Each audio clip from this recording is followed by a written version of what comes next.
Okay, that was just a little jingle to ease us into this very rich conversation we're going to be having with our two guests. They are medical doctors.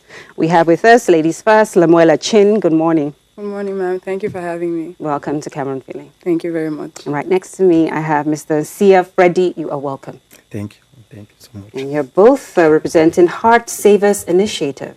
Yes, we are. Okay, before we delve into the topic of stroke, because World Stroke Day is going to be marked tomorrow, and those days exist so we can have conversations that save lives, let's talk about HeartSavers Initiative. What is it about? Well, HeartSavers Initiative is a non-profit organization. We aim at improving the morbidity and mortality of heart failure in Cameroon. Yeah. So when I'm saying morbidity and mortality, I mean to reduce the death and to reduce the consequences that heart failure has on individuals. So heart failure is basically, in simple terms, your heart doesn't work properly, your vessels don't pump blood properly. So any heart disease basically will end in heart failure eventually. Yeah. So that's what we're trying to prevent in Cameroonians. How long has this initiative existed, and where exactly, how many regions, for example, are you based? Okay, for now, we're based just in Cameroon. Okay. The CEO is not based here, he's in the United States. But we have many permanent workers and volunteers like myself and my colleague who work with the screenings, the campaigns, the talks like these ones on site. Okay, before we get into the stroke talk, give us like maybe just 3 things we can do to keep our heart healthy this good October 28th morning. Yes, so one of the main things I will say will be to stop smoking. Okay. Smoking is one of the leading causes of cardiovascular complications. You stop smoking, you eat healthy, and then you take your medications when you have certain conditions diagnosed. Yeah, and first of all, make sure you see doctors before you start taking any medication, because sometimes we feel we know too much and it gets us into trouble. Let's get into our talk of the day, stroke. Many people think they know what it is, but there's nothing like having health experts here to simplify it. Please, no jargons. As simple as possible so that Mama who's watching this morning will understand what a stroke is and what exactly happens to a person's body when they're suffering from a stroke. Who can tell us that? Yeah, okay. Okay, so stroke is a brain attack. Okay. So stroke is like the heart attack of the brain. It's a sudden interruption of the blood flow to part of the brain that is sometimes interrupted suddenly. Yeah. Now preventing the brain from receiving oxygen and nutrients, especially glucose, therefore leading to loss of brain function. So it's either caused when the blood vessel carrying blood to the brain is blocked or it ruptures. Oh, wow. And when it's blocked, we call it ischemic stroke, and when it's ruptured, we call it hemorrhagic stroke. Which one is more serious? The two are serious. The two are equally serious. But what is the most frequent is ischemic stroke. But the one with the higher mortality is hemorrhagic stroke. So what happens when someone is suffering from a stroke? How would you be able to tell physically? Okay. So what happens generally for a normal person, I like to use the acronym BFAST.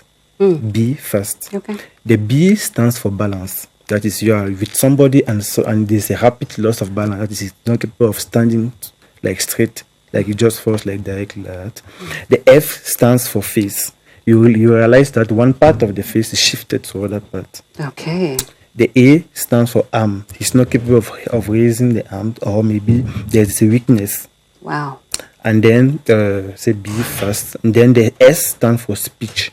There's a slurred speech or incoherent speech. And then the T, what is the most important for me, is time for time. Because the earlier as you realize that those symptoms, you have to note the time and then carry the person to the hospital. Because when somebody has stroke, for every 1 minute after stroke, you are going to about 2 million brain cells are destroyed.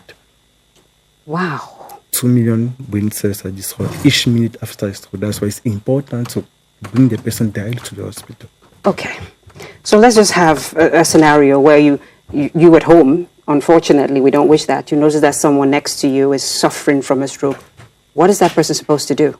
Is there anything the person can do before rushing the sufferer to the hospital? You should not wait. Okay. You should not directly, as you see, you have to note the time, because it's important to know the time, because the treatment also depends on the onset of the symptoms. So you have to directly carry the person to the hospital without waiting. if you can call an emergency center, if the emergency center is capable of transporting the patient to the hospital before you do, you should wait for them. In case not, you should just bring them directly to the hospital. Okay. Let's talk a little bit about what actually causes a stroke. You talk about, let's first focus on professionals, because that's our focus of today. Most of us professionals, we deal with a highly stressful work environment, and then sometimes it's a very sedentary one as well. Could those be some of the causes? And then you tell us how that leads to a stroke. Okay, I like that you use the word sedentary.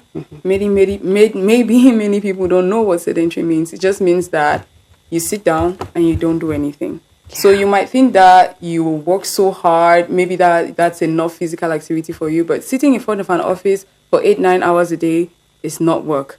So if the American Heart Association recommends 150 minutes of moderate exercise per week or 75 minutes of vigorous exercise per week for you to be considered not sedentary. So what does this sedentary lifestyle do? When workers, especially Cameroonian workers, go to work, they sit at their offices. Many of them leave their homes early because they don't want to be caught up in traffic, so they don't make food at home. They reach the office, they buy food from the streets. We don't know the oil that was used to cook that. You don't know what happened, whether they baked, whether they fried, whether you eat that. You don't know where that's from. You sit the whole day again, you don't do anything. You drive home, you were still seated, you didn't do anything. You reach home very late. Still, you have to socialize with your family, you have to catch up with friends, you have to do one or two things. You go to bed really late. Sometimes Cameroonians go to bed at midnight, which is really bad because sleep plays a very big role in your overall health, not just even cardiovascular. So that's it. People who work really hard don't get enough sleep. Yes. They don't cook their own meals, so they eat wrong. They don't exercise enough because they think that they have to be working round the clock. And like you said, when something will happen to them, they will be replaced the next day. Yeah, that's true. And the other thing that's a bit tricky is maybe the housewife watching this morning will be like, I don't need to exercise. I'm on my feet the whole day. I'm walking, I'm cleaning, I'm dry cleaning. And so does that mean I still have to leave some time for exercise when I'm already physically active throughout the day? What would you tell that person? I will tell her she should. Okay. She should, because taking 20 minutes out of your day every day won't cost you anything. It won't cost you anything to leave your chores and say, okay, I finished dry cleaning. Before I come and do the dishes, let me go outside and take a jog around the neighborhood and come back. That will save you so much time. It will add you so many years to your life. And you'll find out at the end of the day, you feel happier, your mood is lifted, you feel lighter, and then you've reduced half of your cardiovascular risk factors. Okay, so what's the relation between stress and a stroke? Stressed people, like you said, their moods are horrible. They spend their time stressing, they don't eat properly, they don't exercise, they get into depression. Many people are depressed undiagnosed. They have never met a psychologist who has told them their diagnosis. So they are stressed and they walk around really sad. They don't know what's happening to them. They do not eat well. They have bad relationship with people, and people do not take care of them in return when they are sick, because people being around you has been clinically proven to make you heal better in the hospital when you're hospitalized. So when they get a minor ailment and then there's nobody around them, they just get worse and worse and worse, and those things increase your cardiovascular risk. Wow, okay. Let's talk a little bit about some of the daily decisions we can make. Maybe you've said a few, but if you have any more to add, the daily decisions we can make to stay free of stroke. What can we do every day? Okay. Firstly, we'll start with eating. Since we had a nutritional talk on we will start with eating. You should avoid processed foods as much as you can. Some people turn to processed foods maybe for financial reasons, because to cook for yourself is a little bit more expensive, but it is the better option. Avoid processed oils. Go for virgin olive oil, extra virgin olive oil. Go for canola oil, sunflower oil, oils like that. Eat fatty fish. If you can, leave red meat and go for fatty fish and white meat, so like salmon and chicken, things like that. If you can, try to bake instead of fry all the time. Yes. If you can also eat more better fats that are found in vegetables and fruits. Avocado, for instance, it's a very good source of fats. People should consume avocados in their salads more, things like that. When people have hypertension, because hypertension is the leading cause of strokes, people who are hypertensive tend to be very stubborn because they feel like their diagnosis is already a doom upon them. No, take your medication, do your test, visit your cardiologist, and you'll be fine. Okay. Another thing that many people don't talk about a lot are people who have already suffered from a stroke and now they're living with us. What are some of the things we can do to make sure it never happens again or just make life easier for them? Oh, thank you for that. The prevalence of recurrence of strokes is about 14.3% in Cameroon, which is quite high compared to the West and other countries. People usually relapse because they have their first episodes and they go back home and they continue smoking, they continue drinking, they do not do their physical therapy, and then they come back 3 months later with a stroke. And so when your stroke recurs, you're 3 times more likely to die. Wow. From that episode. Okay. When your stroke recurs. So when you go home, take your therapy. There are many things that can be given to prevent the next stroke. There are antiplatelets, anticoagulants. You take them, do your physical therapy, do your occupational therapy, and do your psychotherapy. Always, people usually neglect that part when they give you the ordonnance and they say, go and see your psychologist. Some people don't do that, which is really bad because, like I said, a majority of your rehabilitation is going to be mental. Yes. And you need the right people around you that understand how to keep you healthy. And the right finances. Your family needs to prepare financially and morally to support you because it is very expensive to have a stroke patient. They stay in the ICU in the average referral hospital is about 50,000 per day. And you have to spend the first 3 to 5 days in the ICU before going to the normal wards. Your family is going to take a toll on that. So families need to learn to be patient. The patient himself needs to learn to be patient with himself and with his family. Yeah, that's very important. Yes. And when you talked about a diet as well, sometimes, I don't know about you doctors, but I just think the healthier decision is the most expensive one. Yes. How unjust is that? Because when you're talking about the kind of oils, when you're talking, I was looking at what the prices at the supermarket, and you're going ka-ching, ka-ching. I'm like, that's so expensive. Are there less expensive options for us to stay healthy at the same time when it comes to diet? Well, there are less expensive options. You can still use your processed oils, but reduce the quantity that you use. Okay. You can switch, like I said, switching from red meats to fish. They are usually the same price for a kilo. Yes. You can try to bake. Some people don't need an oven to bake. There are many methods using a pot, putting some sand in it to bake your food items rather than deep frying them. Yes, and so I cannot tell anybody realistically to never eat out and to never eat processed foods because it's impossible with the kind of context that we live in. People are always on the go. So like I said, maybe if you used to eat processed food every day, that's 7 days a week, reduce to 2 to 3 times. A big change is going to happen from that. Okay. Is there any other thing, doctor, you may want to add to the viewers, maybe that I didn't ask and you think is important they know about staying safe and healthy when it concerns a stroke? Well, I think the most important part has been mentioned, but what I want to add is about physical activity. You know, sometimes people think that having physical activity is going to the gym.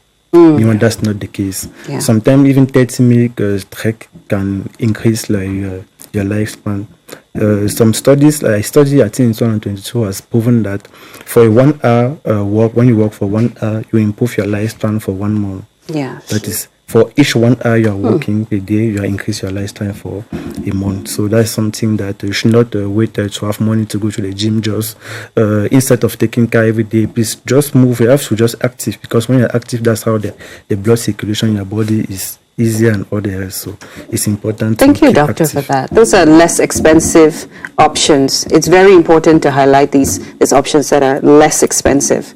For example, the gym could cost maybe 25,000. I don't know. It depends on your area. But just standing up and walking costs nothing at all. And actually, it's also beautiful because if you're in a green place, it's healthy for your mind to be in a good environment. Now, the World Stroke Day is going to be marked tomorrow. Do you have an event around that? Well, for now, apart from this talk and this sensitization that we're doing, we're going to organize a couple of screening campaigns for hypertension and the other comorbidities that accompany that. And also, I would like to highlight one thing. We're in a country that is endemic to sickle cell disease. I don't know if you know it. And sickle cell patients are susceptible to strokes. I didn't want to leave without saying that. They should take their medication. People should get screened. Know your electrophoresis today. Get screened, get your children's treatment, stay hydrated, always go for your checkups, because one of the major complications of sickle cell disease is having a stroke. So I would like to highlight that. Since you're talking about those who could be at risk, Yes. how about male to female ratio? The male to female ratio is higher. Males are more susceptible, but these days, with the studies are showing trends that the ratio could be getting equal. Yes, because females are adopting more bad habits. Females are drinking more these days. Females are smoking more these days. The sedentary lifestyle as well. And what about the age group? The age group is usually, it's earlier in our context. It's usually mid to early 50s in Cameroon, other than 70 to 80s in the other countries.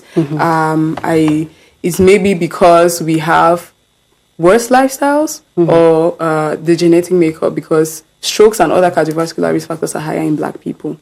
So, yeah, would like to keep that. Okay.